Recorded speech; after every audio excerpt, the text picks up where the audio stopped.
10 short lessons that I've learned from just years in residential real estate. And the first lesson is you're not doing enough. Now that sounds like his mother talking or something. And then I want to tell you about the story somebody told me about his dog Misty. His dog Misty got ran over. There's an old song that says she got ran over by a darn old train. Well, she didn't. She got ran over by a car. And so he left her, didn't pick up the dog, went home, probably cried. It was downhearted. Next day, Misty came home. She didn't give up. She wasn't dead. So the moral of the story is most of us really give up too soon and too quickly. So when you realize you're giving up too quickly, not only on your business, but on your health, on your family, on something in your life, something ought to go off in your mind. You know, I've actually seen people come in and out of real estate this year, and they weren't a flash in the pan. I don't know what's quicker than a flash. But it was just, I mean, it was gone, you know, like that. I'm coming in, I'm going to take over the world, and then 2 days later, they're, you know, where are they? They ghosted us. So real estate is something that you've got to keep at. We've got some real superstars in the room. I can name other people, but Devin, tell me how you don't give up when you were dealing with all those people. How'd you get those deals? It's really mindset. It is 100% your attitude, and I call it the will to survive. And it's something you just have to feel and know in your gut. Like you know, I'm not letting go of this. And I think when you have that inside and your why, you have to have a really, really big why. If your why is not big enough, then you need to reevaluate your why. And that can change over time. So you can reach, you know, a goal of one of your whys, but then it's time to go back to the drawing board and get a new why. And if you are sitting there questioning yourself about whether you like this or not, you need to go back to that basic, what is my why? And why did I do this in the first place? Go back to that basics, you know, and that's what I do in a listing appointment, what I used to do in listing appointments, what I used to go on. But I would go back to their why and really try to find that out. The number 2 lesson that I want you to know about emotional intelligence is that life is short. You know, I've had friends I've lost to COVID. Don't wait to enjoy your life while you're going through this journey. You know, hard work and having the energy to work hard is a blessing. Believe me, it is a blessing. So don't wait to wear your best clothes. I got that one. If I put that in there for my mother, because my mother was forever putting away her best stuff and waiting to wear it. Wear your best clothes now. Don't wait to wear them. That is my advice to you. Some people eat dessert first, but I don't want you to wait to thank people around you that mean something to you. I don't want you to wait to do what you've been waiting to do. Whatever you've been waiting to do, don't wait to do it anymore. So don't wait to spend time with your family and friends till you wish you could spend time with your family and friends again. So life is short. You got to do it while you can. What do you think? Yeah. I think that's right on the money. And I think in this business, it's a balancing act. And you can easily just dive in and just work until you hit a wall and you burn out.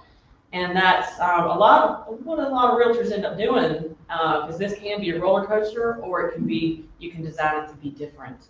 And you can design it to work around what works for you, in addition to working very hard and making, you know, a lot of money. So you know, you have to have a balanced life, and for me, that's going out and seeing my horse every day. I knew that. So as busy as I am in real estate, guess who's on the calendar first? He is. There you go. I don't know whether there'll ever be time for a man in her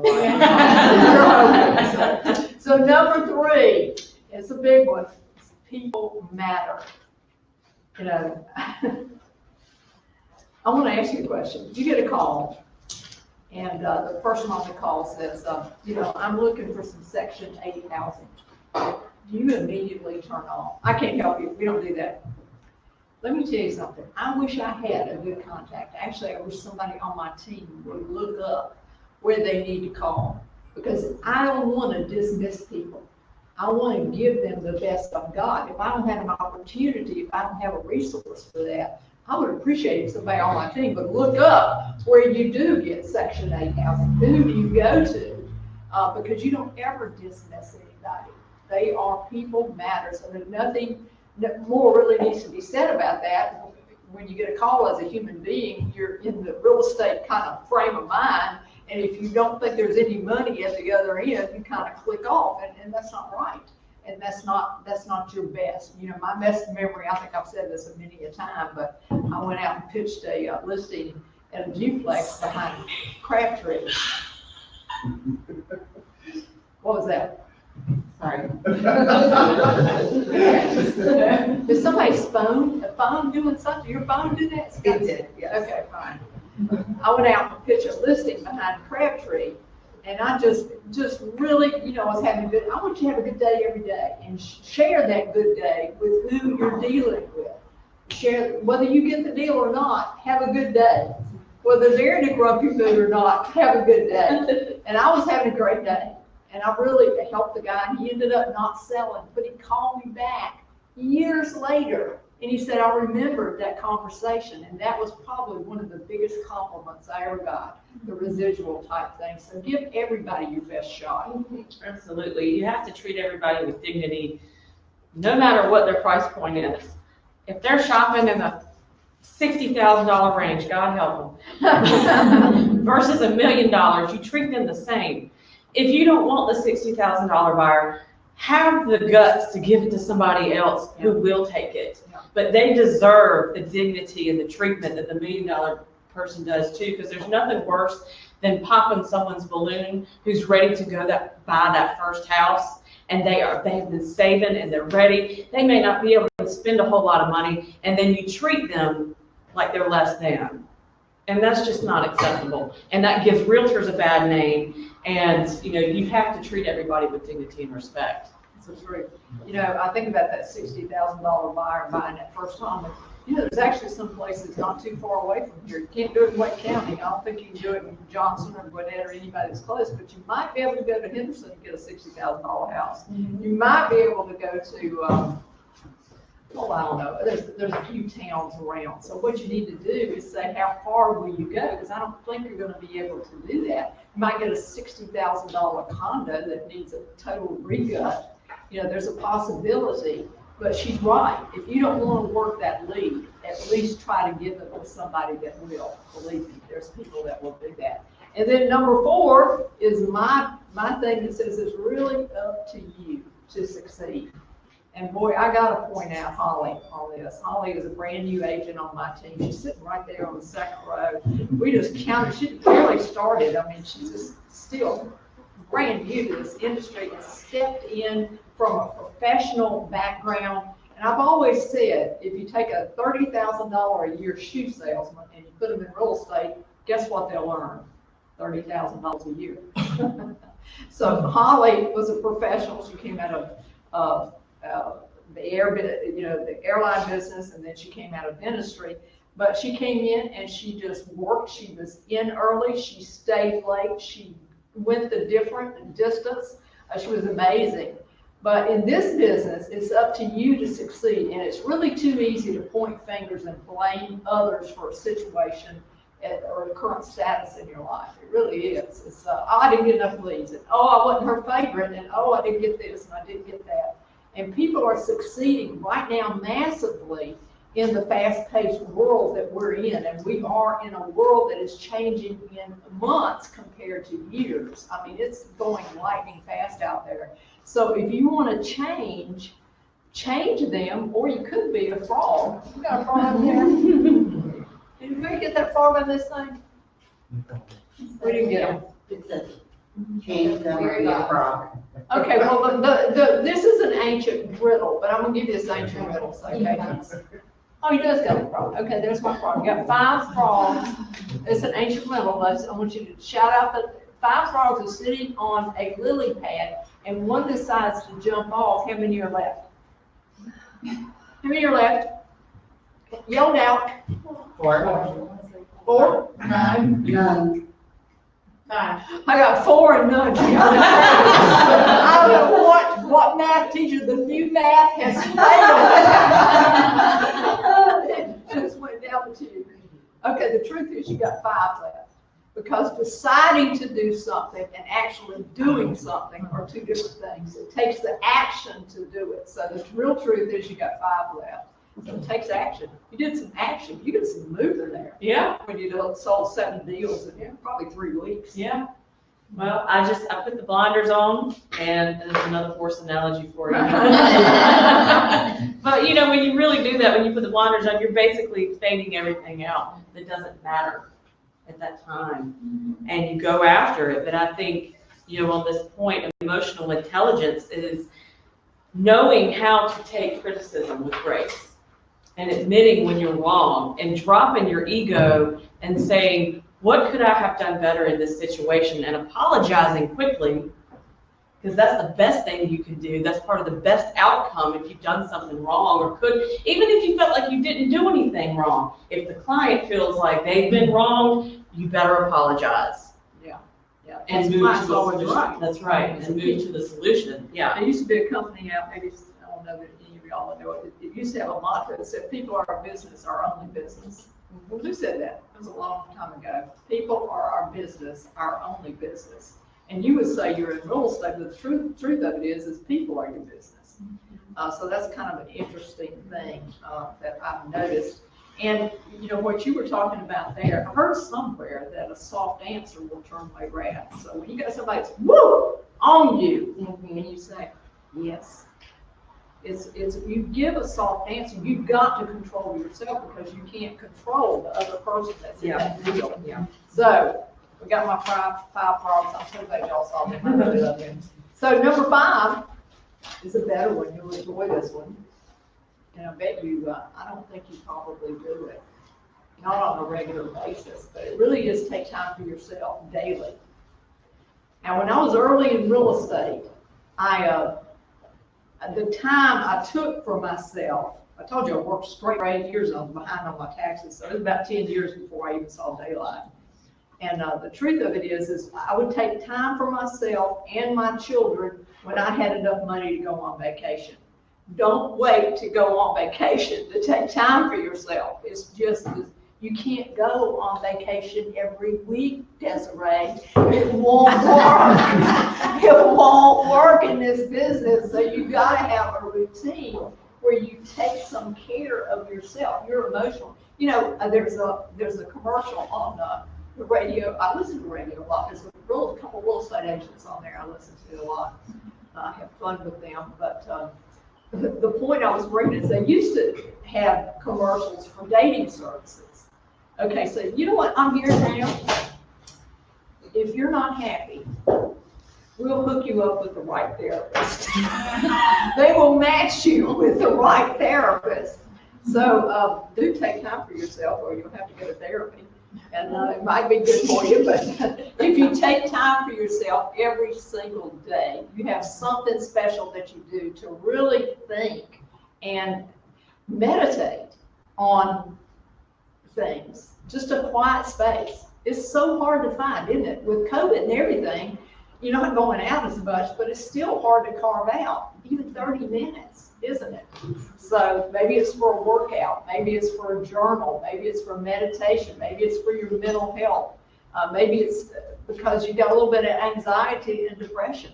You know, that's rampant this time of year. I know how that feels. I've lost dear people to me right at Christmas time, so I know how that feels. But taking time for yourself, I know you do that with Eli, but what else do you do for you? Well, in the mornings I have a routine and I get up and I sit in my big puffy chair and I do my devotional and I talk with God and think through things and pray, and you know, that's kind of what sets the tone for the day. And what's not in my control, I release it, and I'm at peace with where I am and where I'm headed. That's awesome. That's awesome. I'm not sure I always did that. As a matter of fact, I'm sure I didn't always do that. I've never been an early morning person, I must admit to you. I stayed up too late at night, so therefore it was hard for me to get up in the morning. And I remember being late for appointments, getting out of bed and not having my hair done right or my makeup on right. Man, I wasn't ready for anything by that time. So taking time for yourself really is part of pulling yourself together to be that type professional that you want to be. You want to be that person. You know, to marry the right person, become the right person. So you become that professional that your people want to work with. And if you can't be good to yourself, you'll never be good to anybody else. Amen, brother. Amen. Number 6, there is a lack of, I probably said wrong. There's actually a huge lack of leadership in our industry. While some people stepped up their game during COVID, others just washed out totally. So don't wait for others to lead you. Take hold of your life and be the leader you want others to be. You can't wait on other people to lead you. You've got to, there's resources out there. You know, I read a really good book every single day. I'll tell you about it anytime you want me to. But it enlightens me. It makes me look at myself on the inside before I start blaming outside influences. So that's really important. We need to be the leader of our own life. You are the CEO of you. So, Absolutely. Well, and I think being a leader in your own life, it means recognizing where you need to spend your energy, who you need to spend your energy around, and taking control of that. Controlling, you know, what filters in and what filters out, because what you speak becomes your destiny. And, you know, who you allow to pour into you also becomes your destiny, because the birds of a feather flock together. that's right. And so, you know, on that matter, I'll tell you, somebody who models this better than anybody I've ever seen is this lady right here. And she is amazing. I have seen, you know, when they say don't get caught up in office drama and listening to the war stories of, you won't believe what happened with this buyer of mine. We went out there and did this and this and this, and then they said they didn't want the house. Or we got all the way to closing and they didn't sign the contract, you know, sign the closing documents. Does it matter? No. You move on. She does not sit there and entertain these stories. She'll give it 15 seconds and move on. That's true. You know, when I was at Prudential, the first 8 to 10 years, it was really rough in real estate. I remember, I was flying in there, flying out of there. Listen, I was such a bad agent. I need to tell you this. This is true confession time. I was such a bad agent. I didn't call my people back when I put a deal together. You better stay together, because I'm not going to check with them. I'm not going to go, you know, I'm not going to do too much of anything until the agent on the other end of the phone is screaming at me, because I've been putting other deals together. And so I finally scraped together enough money. Actually, I went into a credit line to hire my first assistant. And she used to feel guilty taking the money because she knew I didn't have it. She got a husband and 3 kids, but it was perfect for her because she worked during the time that her kids were in school, and it was perfect for her. By the way, she eventually got into real estate and became one of the top 50 team leaders in this area. Her name is Janice Rosenberg. She was my assistant for the first 12 years. She is an awesome agent. But anyway, I would go through that, and I remember going really, really fast to the kitchen one day, and the people in real estate at that point in time, not quite like our EXP offices. You know, our EXP offices are fast-moving, fast-paced. Honestly, when we were Remax, it's a fast-paced office. This is a group where a lot of volume is created, a lot of deals are put together. So I was running through the kitchen. Always a bad idea in real estate. Run through the kitchen, it's bad.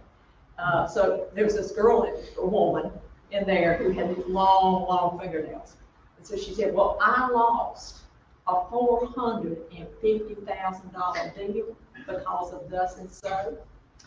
And then I lost a $900,000 deal, and then and she told the reasons, and I was just going through, and my eyes got really big, and I thought, there's a reason I don't stay in this office. There's a reason I'm just in and out, because you can't stay around that kind of thought. You really can't. And then number 7, I got. It's working on down to my time. What time is it? Oh, it's 11:22. Man, I'm gonna be finished early. Y'all get out of here early. We'll have a little discussion if you want to. Number 7 is it's easy to get mad at people. Can I get a witness? It's easy to get mad at your husband. It's easy to get mad at your customer. It's easy to get mad at your seller. There is a mode that real estate agents get into when they get, I don't know what level of success it is, but I've been there. I'm guilty of it, so I understand it. Is you think you're in control of more than you're really in control of. And so there you take all that ego stuff and somehow it gets to your head and you become a little bit of a different person. It's a bad thing. Watch out for it. But you get mad at people for not having your standards. You get mad at people because they just don't have your opinion. They don't have your opinion on the inspection. What are they thinking? They don't think like you. Isn't that amazing? They have a different opinion. Here's a good sales thing for you. Is it better to persuade your customer or the other agent, or is it better to convince them? Which is better in sales? To persuade or convince? What do you think is the higher skill? Convincing? I think persuasion. Okay, raise your hand if you think convincing. Okay, I got 2. Raise your hand if you think it's persuading. Okay. The correct answer is persuading, but don't feel bad if you said convincing, because I've done that many a time. And what happens is it's kind of like having a shotgun wedding. You really don't want the aftermath. You know, you persuaded them to go to the wedding, but you don't want to deal with it after that. So it's better to persuade, and you know, Mike Perry's done this for years, because how he teaches you to do anything is to ask questions. If you're asking questions and they're talking and you're listening, you're really listening with your head, your full attention is on them, and you're really digging through their details, you'll get to their motivation and to their bottom line. So it is much better to persuade by asking questions. If you convince the other agent, you actually ought to be persuading the other agent. Every one of our closing agents, when we're dealing with the other agent, if you're dealing with the agent, sometimes you're dealing with the assistant. They don't get as much of a load, but man, there has been some, in this town, oh my goodness, there has been some pit bulls, let me tell you, they didn't wear lipstick. So, You catch more flies than you do with vinegar. So don't let anybody else's opinion change you about you. You need a center of yourself, and you need strong reasons so that your happiness is not tied to other people's actions. That's a really important thing. I know somebody really strong at that, maybe a little too strong, but I want to be polite to everybody. I do. I want to be polite to everybody, but their opinion doesn't necessarily change my status, on what I'm thinking. What do you think? Well, I think you have to have the confidence to know who you are at the core. And sometimes a lot of times that really just comes with life and knowing who you are, and knowing where your boundaries are, knowing what you will and will not deal with. But somebody's opinion of you is really just their business, not yours. And when you let it, and that's what I've got against Facebook, is everything's beautiful, laying on the beach. Beautiful. What is that thing y'all do that makes yourself look so pretty? What's it called? Little filters. Huh? Filters. Filters. No, there's a thing that makes you look like 10 years younger, 20 years younger. Oh, like Snapchat filters? Is this Snapchat? Yeah, it's Snapchat. Yeah, it's because we went to do pictures when we did. Somebody sent me back. I said, "That's on my team. I don't know who that is." But They have the way to do it the opposite way too. oh, they can make it look. Oh, I don't know. So, what do you do when you get mad at people? When I get mad at people, I take time to just center and not talk. Because I know that the next thing that could come out of my mouth is not going to be nice. So I don't say anything. And I think about it, and I don't want to say I stew on it, but I'll give myself, as the older I get, the shorter time I give myself to deal with this. Yeah. Because I kind of think about it, I think about the bigger picture, I think about all sides, and then I just let it go. If it needs to be handled, I handle it. If it's something that I can't handle, if it's who they are as a person, and I don't like it, that's who they are. I'm not changing anybody, but I can change my emotions and how I deal with it, and how quickly I move past it. Yeah. Because staying in that zone, all it's doing is keeping me from getting where I want to be. That's right, I like it, I like it, never let them see you sweat, that's for sure. Number 8 is one of my favorite. This is kindness above all else, just plain human kindness above all else. Leading with kindness means that you listen to people. You know, I had this agent that I used to work with a lot, and I gave this presentation. I've said this story 1,000 times down at the board one time on listings. And I said, for the first half an hour, I don't speak. And she said, and she listened to that, and her eyes got really big. And I said about how I do. I said, I just smile, introduce myself, and I said, will you show me through your house? And they showed me through the house. And if I do say anything, I'm asking them a short question. She said, oh, I couldn't do that. Because most agents, you know, talk from the time you open the door. They don't take a breath until they hopefully have got your contract signed or something. So I don't think that's a good way to do it. But leading with kindness means you listen to people. Really, really listen. And that means you've got to be there. You've got to be present. You've got to be there. There can't be 14 other things you're thinking about. It's really, really hard to be totally present with somebody, especially if you don't particularly like the person. If you don't, I mean, if they've got a tough situation, whatever's going on, it's hard. But you're there to solve a problem.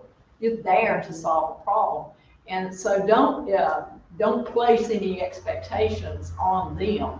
You're there like a doctor. Doctor doesn't come in the door and say, oh, you look like you got a sore throat to me. Let me see, maybe we'll take your tonsils out. That's it. Don't look down at the road, doesn't look, check your ears, and nothing. So don't do that. Don't make rash decisions. There's always two sides when you're dealing with family situations. I think somebody was just telling me about, reminding me also about a family that has got like 29 heirs on this family before we get this property listed. And I've actually sold a piece of land that had 20-something heirs on it, and had to stand in a kitchen and do a listing presentation early in the morning after I drove to the mountains through a thunderstorm, and stand there with those mountain people looking at me with their head or arms folded. But it was fun. But don't play any expectations. There'll always be two sides, and when you got that many people, there's a lot of opinions. There's a lot of opinions, so you have to try to see you're in a situation, you got multiple heirs, and nobody's the executress of the deal. It's pitiful. It's just plain pitiful, because they're jockeying for position, and you know, something's gonna happen. But remember this, they all really do want to sell, but some of them want to sell worse than others. So there'll always be two sides. Try to listen, try to see it from different angles. Try to see any deal that you're in from different angles. Some of the best agents I know are really good at articulating a seller's position. Actually, I worked on a deal with Lisa McKenzie where she went in $25,000 over list price, and I believe $1,000 above highest bid, and lost the deal. She was first winner, first loser, and there were 18 offers. Wow. So, but she is really good at explaining that to her buyer so that her buyer doesn't get incensed and, you know, giving up on this mess. This is an easy time to give up when you go through that. So there's always two sides. This is my favorite subject, just human kindness. Kindness is not overreacting to situations. And, you know, that's what they teach you if you ever have anything to do with news media. If the news media ever sticks a mic in your, so what do you think about so-and-so? Don't answer immediately. Have an answer prepared. That's the reason a lot of announcers, you know, they don't even answer the question they've been asked. They just answer something else. So, I think, kindness means you have a civil conversation with somebody you disagree with deeply. And then try to end it good, but you don't have to stay forever and ever. I think Allison was with the deal where, we had talked about it, conferred about it. She was about ready to walk away, but she hung in there. I don't know how she did it, but she got that deal through, and I was proud of that, because I'm not sure I could have. I might have closed the book and been out the door. The book is still open. Okay. It's not closed yet, right. Kindness goes hand in hand with forgiveness. And I didn't bring this quote in here. I think it was probably too deep for a lunch training. It was actually, I got it in my office somewhere. I'll try to find it, but it's actually a runaway slave. We have a dark period in our history where there was slavery in our country, and this is a very sad time. But it happened, and we have to deal with it. And this particular slave ran away, and 40 years later, he came back to the man that he ran away with. So if he ran away when he was about 20, he came back to him when he was about 60, and they must have had a pretty good relationship, because the guy said, "That's okay. I knew you were too smart to be a slave anyway." I thought that was an amazing thing, that they forgave each other with that kind of background. So if you want to look it up, it's that quote. But I want you to understand that it's kindness above everything else when you're dealing with people, and that you will always win if you play the kind card. Absolutely. People don't care how much you know until they know how much you care. They will turn off listening to you if they think you're just trying to be a pushy salesperson. Nothing you say matters at that point. And so I think it's all in how you relate to people, and that's part of the human experience. And I've been told throughout my life, Devin, you can talk to anybody and make them feel good. Yeah. It doesn't matter if they sweep the floors or if they're the CEO of a bank. How you talk to them, you have to find something in the conversation to relate to them about. They may give you a clue about their childhood, about where they live right now. And if you've got something you can relate to, jump on it and use it. And it's not that you're trying to twist it in your favor, it's relating to people. When you warm up to them and they know that you truly do care, and it's not superficial when they can feel that, then you have created a connection. And it's those connections where they feel more endeared to trust you, because they're not going to work with you unless they trust you. That's right. I was on a listing appointment last week, and the gal has a house that definitely needs work. It doesn't even have working HVAC in the whole house. And so she was pretty nervous that it would even have an opportunity to sell, even in this market.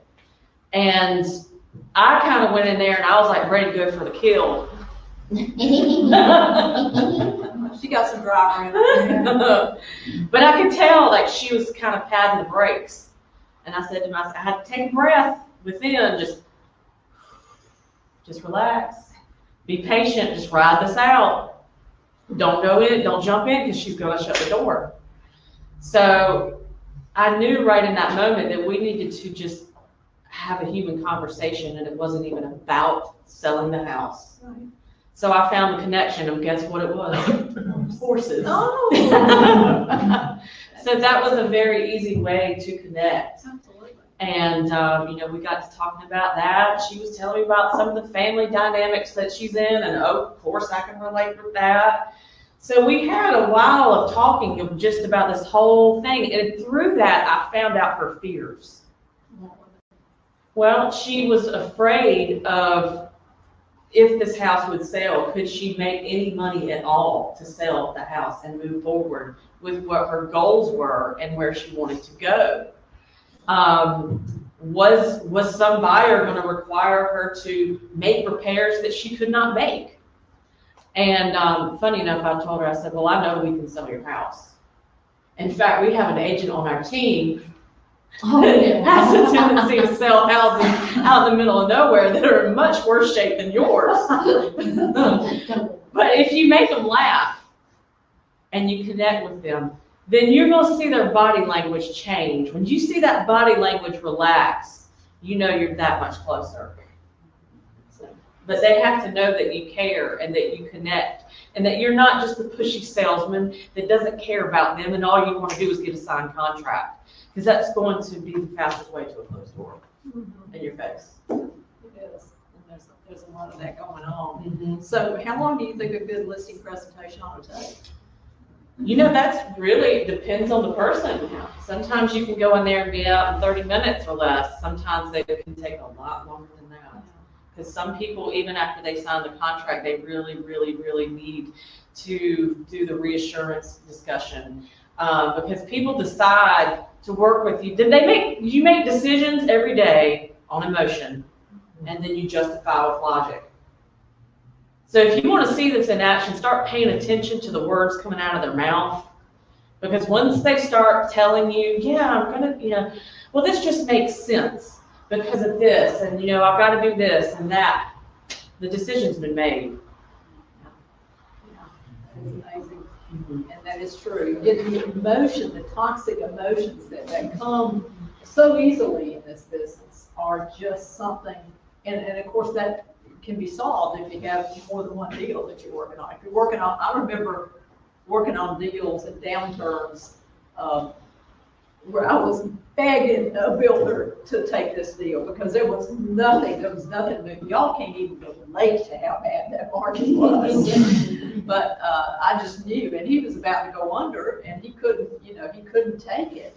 And I needed a paycheck for my family, and I really wanted him to take it. So there's another cardinal rule to write down. You can never want a deal more than your client wants the deal. Yes. You can never want a house to sell more than they do. Well, you know what the quickest resolution of that is? What? Go get another deal. Go get another deal. That's exactly right. Never be a one deal agent. Please, please, please.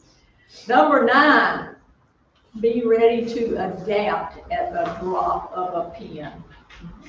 Boy, this has been a year for it, hasn't it? We have had to adapt to so many things. I think when we started out this year, this run was just like filled with people, and it was different. And now going out to eat every night was common. And now there's commercials that I'm hearing that these are the sounds of the past. Hampton, table for 4. So you just got to be able to shift and pivot and have some fun with it and embrace disruption and change as a part of life. And those big opportunities usually come with rapid changing situations. And let me tell you something, EXP has lit the fuse to rapid changing situations in residential real estate. Mark it down. I said it. It's never going to be the same again. Did I put that chart on this, that chart that I wanted to? I don't know what it got. Yeah. You know that little one down there that we started out in the first, you see that green one down at the bottom? Those are the top 1, 2, 3, 4, 5, 6 companies. You know who that little green one is that started a year ago? That is you guys at EXP. Where are you now? You are at the top. I would show that to anybody I wanted to get a listing from. I would make sure that they knew that you were in the top real estate company in this area within 1 year. There's a few others, I could name them. Others, I mean, they won't even make a dent in this market, but we did this in this amount of time. You're really at the right place at the right time. The question is, are you going to be able to adapt yourself, your style, your gait, your way of doing business quickly enough to take advantage of this? Challenge yourself every single day. Every single day. The world is changing at a quick pace. Things would typically take years. I said that now, they take months. And the world rewards those that adapt quickly and embrace it. Move on. And the last time I spoke, I talked about going forward. And that is what you need to do with everything. Drop everything that doesn't get you to where you're looking to go.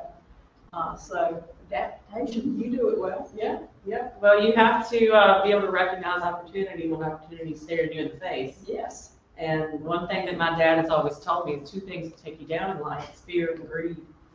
So fear of taking that opportunity and the fear of change will keep you stalled and keep you where you are.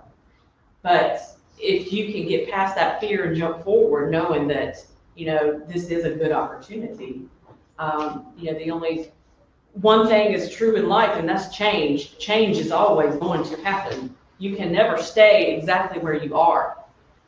So you have to embrace that. So how do you get over the fear? How do you move? And all of us get afraid. Mhm. I've been afraid. And I don't like the feeling at all. Yeah, I always weigh the pros and cons. You've been frank Yeah. check those. Yeah, if the pros outweigh the cons, I'm willing to go for it. I'm a risk taker. I will take a risk. Yeah, that's that little driver in you. Yeah, that is. That's good. That's good. All right. Well, the last one, guys, is when you do fall and fail, you got to learn from it. And because it's going to appear over and over again until you figure out the riddle of your life and what you're doing wrong to come up against that same situation. I always say, you marry a bad husband, you turn around and marry another bad husband, and another bad husband, and it'll go on and on forever. But Is that the definition of insanity? there is.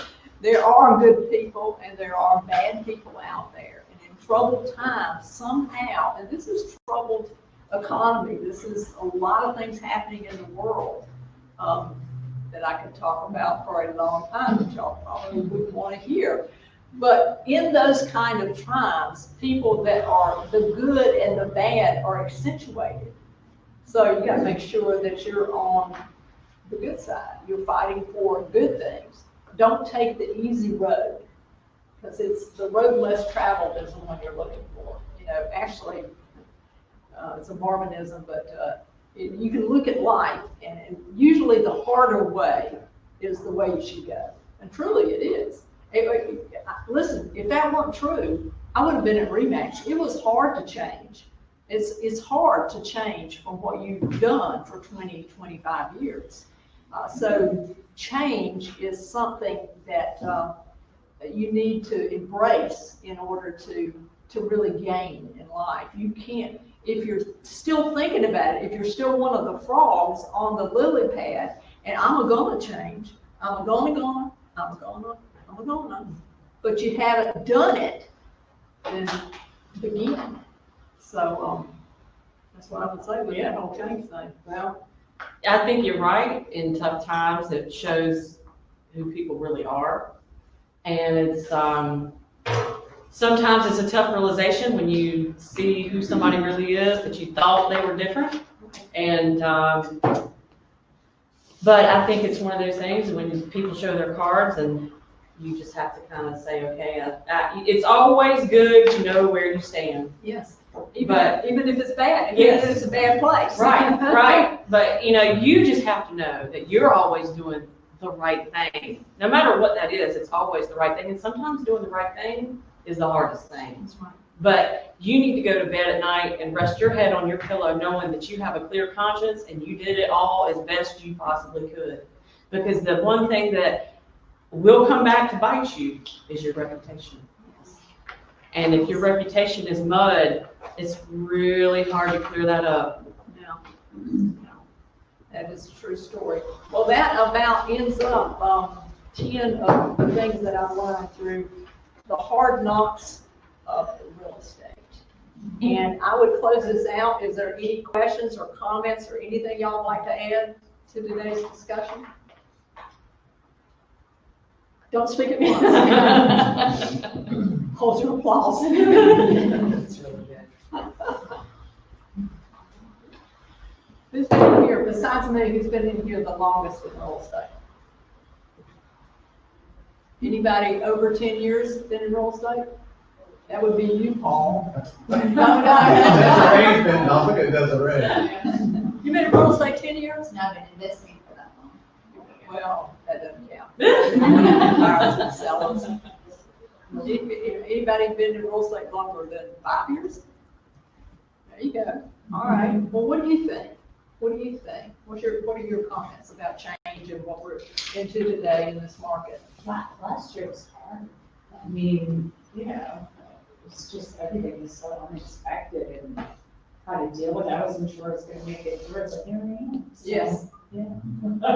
It's amazing what this year has done to a lot of us. We were celebrating on New Year's Eve, 2021. Right? Pam, I love your comments if you got them. Yeah, I mean, I think we're in a relationship business period. But this year is interesting. I think by surrounding myself with like really awesome people, a lot of great people in this room, I've tried to embrace change. I've tried to get over that fear. I love that comment from your dad because that quote, oh, it's everything, right? Fear has driven so much this year with COVID and everything around. But I think I've been blessed with a lot of people in this room that helped me push forward some personal fear, my business fear.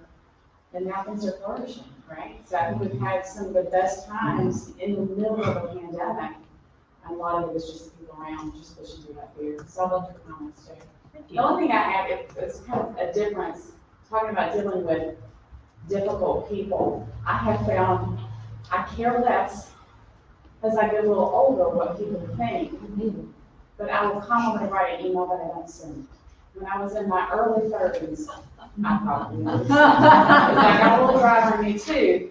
But today, I look at it, I read it, and I go, and Maria had this Facebook post, and I could just go, okay. Instead of getting into a verbal disagreement with someone too. This was really, really good. I mean, it's all about relationships, right? It is about relationships. These are, it reminds me of a little Charles Dickens, these are the best of times and these are the worst of times. Well, I think what you said is a very smart thing. The gal that came and did that long training, the day trainings last week, she's hit on something that hits on this, something I like to do from time to time. I should do more. Is journaling, and you can write that. I'd be too afraid I'd click send, honestly. I do that sometimes in my emails. Yeah. I'll write it out and then I'll go. Yeah, I'd have to go to a different program to write that down. But no, I think when you do that mental dump, you've released it, you've gotten rid of it, and guess what? You feel you can go tackle something else. That is gone out of your head. That's good. That's good. I wanted to just share something about perspective. My name is Susan, and I'm just new to Marti's team, and I'm really thankful to be here. But in 2016, my husband and I got a very firm nudge that we were supposed to go to Iraq and minister to some refugees as volunteers.